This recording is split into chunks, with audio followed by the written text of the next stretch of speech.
Thank you very much, and good afternoon, everybody. My name is David. A bit of background about myself before we kind of go into the slides. I started my entrepreneurship journey about 12 years ago after leaving the civil service sector. I spent the first half of my career in the Singapore military. I was actually a soldier, right? I was sent for scholarship both for my undergraduate as well as postgraduate. The army decided that they wanted somebody to learn about education and technology, right? So they sent me overseas to the States to study education technology. And I came back and essentially became the director in charge of learning technology for the Singapore Armed Forces, right? And I decided thereafter that I should do something else, and I started a company, Kydon. I sit in two government boards right now, the Singapore Civil Service College, which is the institution responsible to train all civil servants, as well as the Singapore National Institute for Adult Learning, which is the institute responsible for adult education, if you like, under the Singapore Skills Future Agency. I will talk more about it. The topic for today, AI for education and workforce development. I thank Professor Rose for setting the context and giving us a very important and a very substantive framework to think about AI. That makes my job much easier. I'm not an academic. I've been a practitioner for the last 20 years in the education and technology space. I don't call myself an expert in education, even though I did serve a stint with the Ministry of Manpower as the director in charge of workforce education. But more of skills development. That's more of a space I'm more comfortable with. My talk today is really to share a little bit of what I know, okay, my personal experience and my knowledge in concerning the age of AI, if you like, the Singapore experience today. Just a quick run through of how we consider Singapore's edutech or edtech space to be segmented. Probably not too different from what you have in Hong Kong, but essentially there are three main segments. There's the formal education, or what we tend to call K-12 in the more Western society, right? Preschool, primary school, secondary school, junior college. That's the formal education space. And then there's the PET, which is a pre-employment education and training space. That's where we train students to be ready for workforce. The polytechnics, the Institute for Technical Education, universities, and even private education institutions. That's the PET space. And then the continuing education and training space, the CET space, right? Which essentially is divided into two main components, right? The Skills Future program and the corporate learning and development space. Skills Future is essentially the government initiative to enable and empower all workforce for lifelong learning so that we can remain relevant in the rapidly changing environment due to economic and technology change. I think that's something that is experienced by everyone across all societies. But the Singapore government has decided to establish an agency specifically to look into that, and that's Skills Future agency reporting directly to the Ministry of Education, right?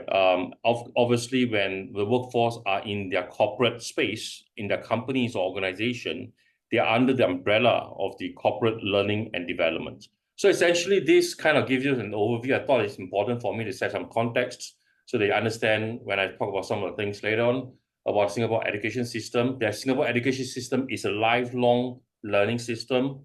Obviously, we've started our initial years, if you like, focusing on the formal education in the PET space. And the last decade or so, we've been putting a lot of attention into the CET space, particularly because I think we understand the importance of education and learning beyond schools, right? So how do we tackle that? And that's a very important challenge at the national level right now.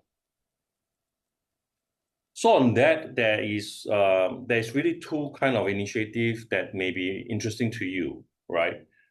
First is the student learning space. So the Singapore government decided that, Ministry of Education decided that we want a platform where there is a huge amount of data, okay, capturing the learning experiences of students as well as content across all schools, right? So we established a student learning space that is available across all primary and secondary schools. So every single student across primary and secondary schools have a learning platform, if you like, right? And then as I mentioned earlier on, because of the importance of workforce development, we on one hand we look at education, technology, and training from a student point of view, okay, while they are still in school, and therefore we established the student learning space. On the other hand, the importance of the workforce development space require us to think beyond schools, and the establishment of a Skills Future agency, or Skills Future Singapore, we call them, as a agency as important as any government agencies responsible for key infrastructure such as transport or economy was established to look at workforce development specifically, right? We call it Skills Future Singapore. Within that agency, it looks at skills, future skills requirements from a jobs point of view, not just jobs of today, but jobs of tomorrow. It looks into what kind of training and education infrastructure is required. And obviously, as part of the training and education infrastructure, both human infrastructure as well as physical infrastructure, technical or technology infrastructure has to be part of it. Okay, so that comes under the umbrella of students of Skills Future Singapore. So that's two components, if you like. There's a students component, which is student learning space, and there's a workforce component, which is Skills Future Singapore. So in the school space, we have taken steps to make sure that the school environment is sufficiently digitalized. It's difficult, obviously, from an implementation point of view. There are more than enough professionals in the meeting to know that there's never a completely good solution in terms of controlling or managing the level of digitalization or the level of access the students should have.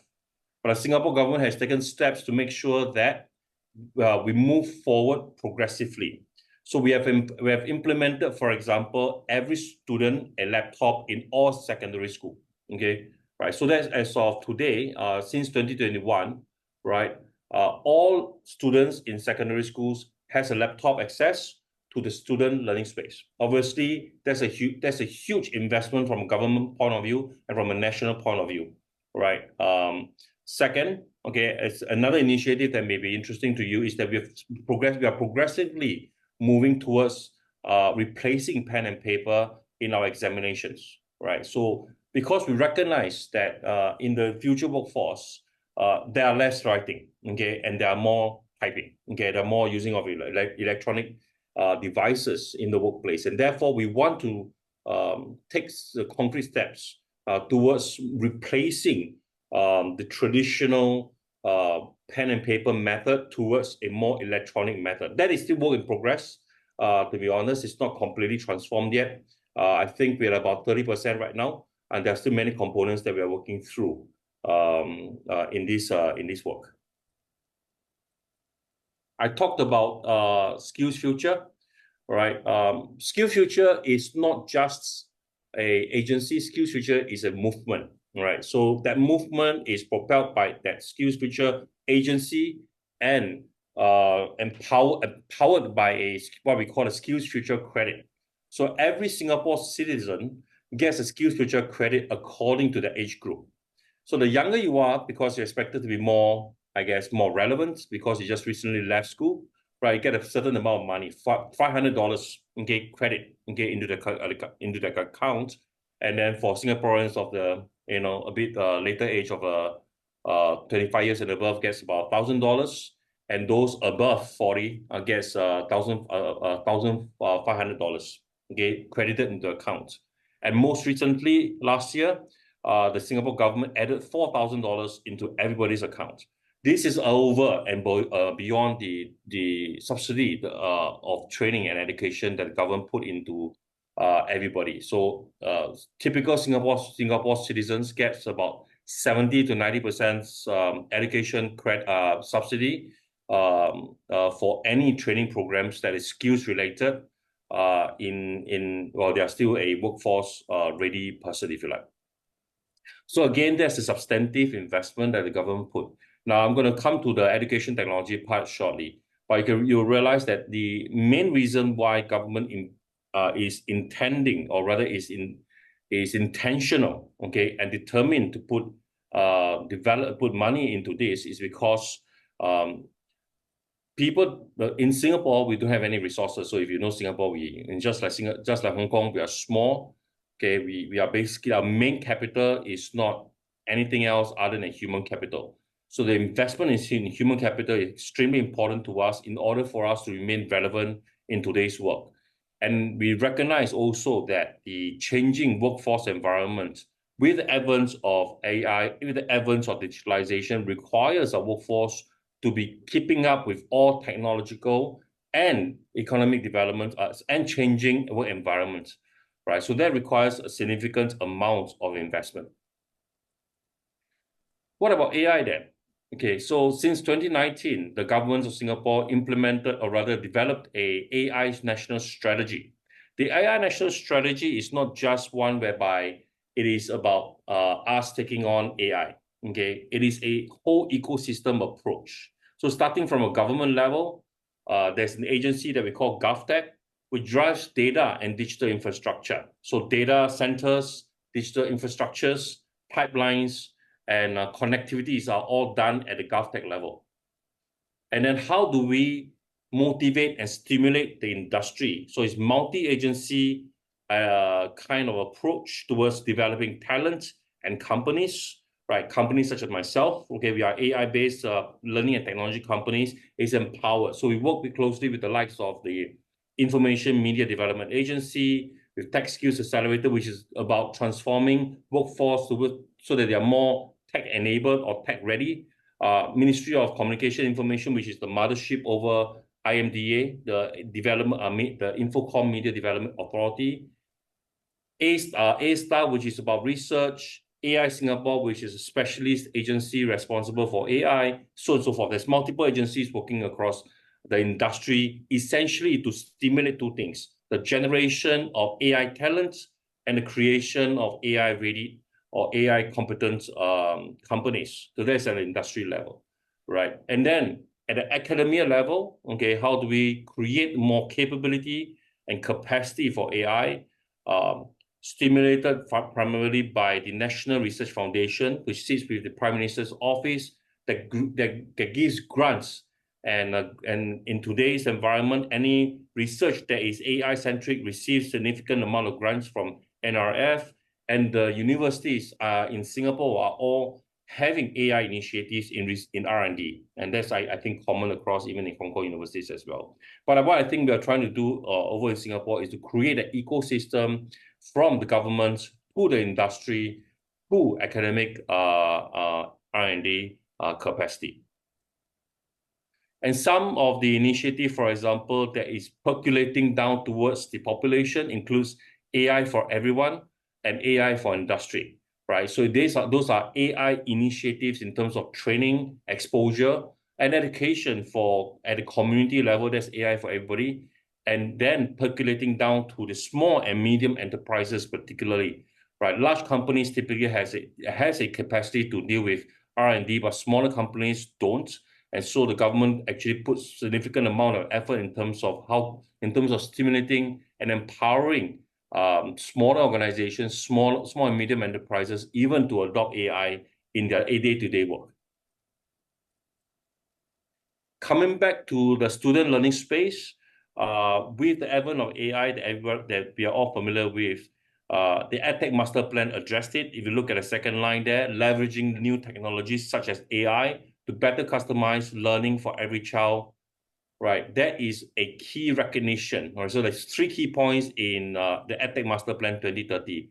Development of our students' digital literacy, AI, and culture of sharing and adapting tech-enabled lessons, resources, and good practices across all schools. These are the 3 core elements. And obviously, as you can see, AI takes literally a centerpiece in that approach. And so there's some new things that has been implemented we are still new as well. So that's something that I think across every country we are all experiencing because AI is going so fast. But we've kind of rolled out 3 initiatives within the Education Ministry. The language feedback assistant for English, AI that gives direct and immediate feedback to students as they encounter and deal with English lessons. Short answer feedback assistant and AI that gives immediate feedback to short answer questions, right? So that's it. An adaptive learning system, that is for mathematics, which means that the content adapt according to students' learning progress, right? So that's another technology that has been adopted by the Education Ministry. So this is at the ministry level. That doesn't account for the many different initiatives at the individual school level, but this is at the system level, okay? And the school and the Ministry of Education is moving as fast as they can to bring about personalization. I think that's the holy grail that all educators want, which is how do you personalize learning according to the learning needs and learning journey of individual pupils who have different experiences and different capacities. So in the adult education space, the training and adult education industry training master plan was developed. We call it ITM 2025, all right? Because it was developed about 3 years ago, the word AI was not centrally planted in the document. But what was clear is that we needed to scale up the development of adult training practices through learning, what we call innovative learning 2.0, okay, as well as increase the adoption of good education and adult learning practices across the whole country, okay, for all training providers and all educators. So digitalization or digital capabilities is central to education, whether you are at a school level or at the workforce level. So what's the future of EdTech and LearnTech? The reason why I kind of differentiate EdTech and LearnTech is because EdTech suggests typically, right, a formal education kind of space, where LearnTech suggests typically a corporate learning and development space, but increasingly there is an overlap. And if you look at the center of it, it is really about the future of work. Even right here, where the picture shows it doesn't really even fully convey the future yet because it is work in progress. Who does the work? In the future, it is no longer just your typical office workers. This is where our students are going to. This is where our current workforce are actually experiencing. Okay, they are working not just with their fellow permanent staff, but they're working with part-time employees, gig workers, and as well as crowdsourced workers. Where is the work done? The work is no longer done in the office. The work is done everywhere in co-located workspaces, digital spaces, right? And how is the work done? The work that is done through the help of robotics, through the help of automation, and through the help of AI. And that is the future of work. And how do we actually think about education technology or learning technology in this space? It's no longer about learning management. We are, as educators, administrators, and even as an entrepreneur, we like to manage things, right? And we like to think about it as learning management. But it's no longer about the learning management, it's about knowledge exploitation. How do we exploit the vast amount of knowledge out there that is now made available to us, right? It's no longer about getting vendors to create content, whether these content are digital courseware or textbooks, and then have administration teams curate them and publish them and then make it available to people. But how can we leverage AI to generate and also do a certain amount of curation as well? It's no longer about watching courses, reading textbooks. It's about solving problems and developing skills. And finally, it's no longer as thinking about silo systems. Today's systems are all silo in nature. If you look at the system across all schools, each school has their own system. The data is contained within, the knowledge is contained within. We need to create in the future connected networks so that we can do the knowledge exploitation, network exploitation, so to speak. And this is my last slide. You know, at the center of the slide is our teacher. Okay, I think it's something that all of us are contending with. As Prof. Rose rightfully pointed out, we're thinking about AI as tools, right? And that's not wrong. But can we think beyond also that AI is not necessarily a tool only? In this new age of AI and technology, is there perhaps another perspective? So it's something that I think as the industry is rapidly transforming and changing, and even as we speak, right, things are happening in the background. My developers are coding, new large language models are being developed and being and pushed out, and they are getting cheaper and running faster. Okay, right.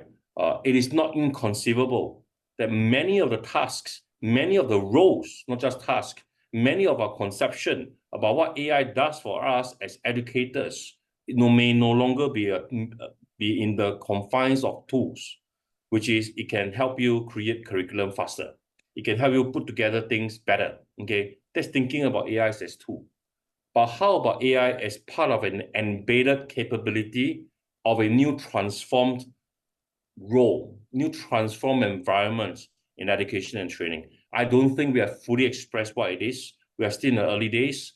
And I think in a conversation like this will be really exciting to think about what is that future world about, where we are fully embedded with AI and AI is fully embedded with us. I know it's still far away to some of us, but maybe not so far away if you think about how fast technology has moved over the last couple of years. All right. So that's the last slide. I am David. So this is my email if you want to contact with me. I've kept the presentation relatively easy, so they have more time for Q&A, which I'm sure will be a lot more exciting than my talk. Thank you.